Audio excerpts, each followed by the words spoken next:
Assalamualaikum warahmatullahi wabarakatuh.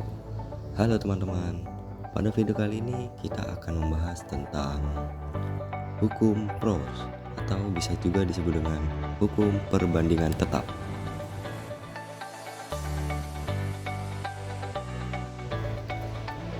Pada tahun 1799, seorang ahli kimia asal Prancis bernama Louis melakukan sejumlah percobaan pada beberapa senyawa untuk mengetahui bagaimana perbandingan massa unsur-unsur dalam senyawanya.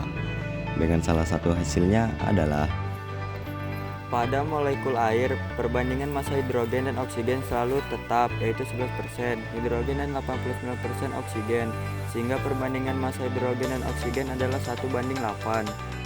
Nah, berdasarkan hasil percobaannya tersebut, Proust kemudian menyimpulkan bahwa perbandingan massa unsur-unsur dalam suatu senyawa adalah tertentu dan tetap yang kemudian kita kenal dengan hukum perbandingan tetap.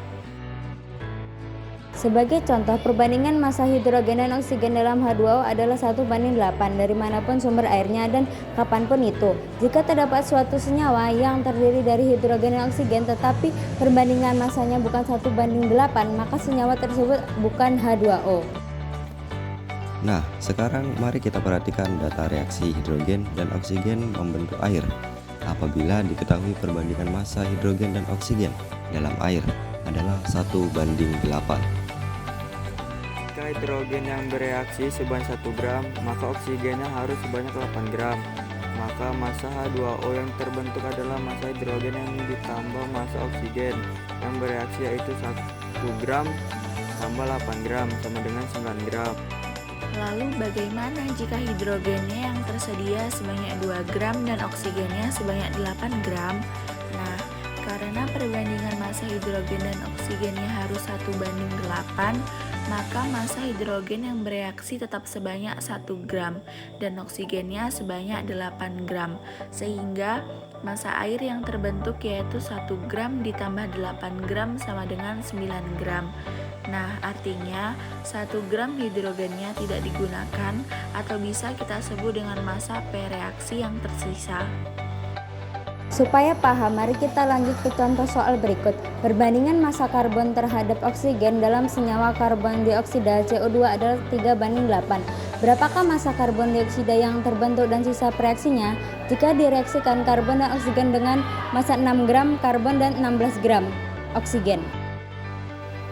Nah, untuk soal yang seperti ini, supaya lebih mudah kita tuliskan dulu reaksinya, yaitu karbon ditambah oksigen menghasilkan karbon dioksida. Kemudian kita tuliskan perbandingan massa karbon dan oksigennya sesuai dengan soal, yaitu 3:8. Selanjutnya mula-mula terdapat 6 gram karbon dan 16 gram oksigen. Nah, untuk menentukan massa oksigen yang akan digunakan untuk membentuk air, kita bisa membagi massa yang tersedia mula-mula dengan perbandingannya. Untuk karbon massa awal atau mula-mulanya adalah 6, kemudian dibagi pembandingannya yaitu 3, hasilnya adalah 2, dan untuk oksigen massa mula-mulanya adalah 16, kemudian dibagi pembandingannya yaitu 8, hasilnya adalah 2.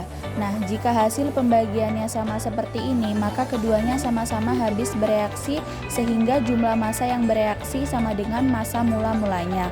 Untuk karbon yang bereaksi sebanyak 6 gram dan untuk oksigen yang bereaksi sebanyak 16 gram. Berikutnya, untuk menentukan massa CO2 yang terbentuk, maka massa karbon dioksida yang terbentuk sama dengan massa karbon tambah massa oksigen, yaitu 6 gram tambah 16 gram sama dengan 22 gram. Kemudian pada kondisi akhir atau sisa, tidak ada lagi karbon dan oksigen yang tersisa karena semuanya sudah digunakan untuk bereaksi, atau bisa dihitung dengan cara massa mulanya dikurangi dengan massa yang bereaksi. Maka untuk soal ini tidak ada reaksi yang tersisa dan karbon dioksida yang terbentuk sebanyak 22 gram. Nah, itulah tadi pembahasan mengenai hukum pros atau hukum perbandingan tetap.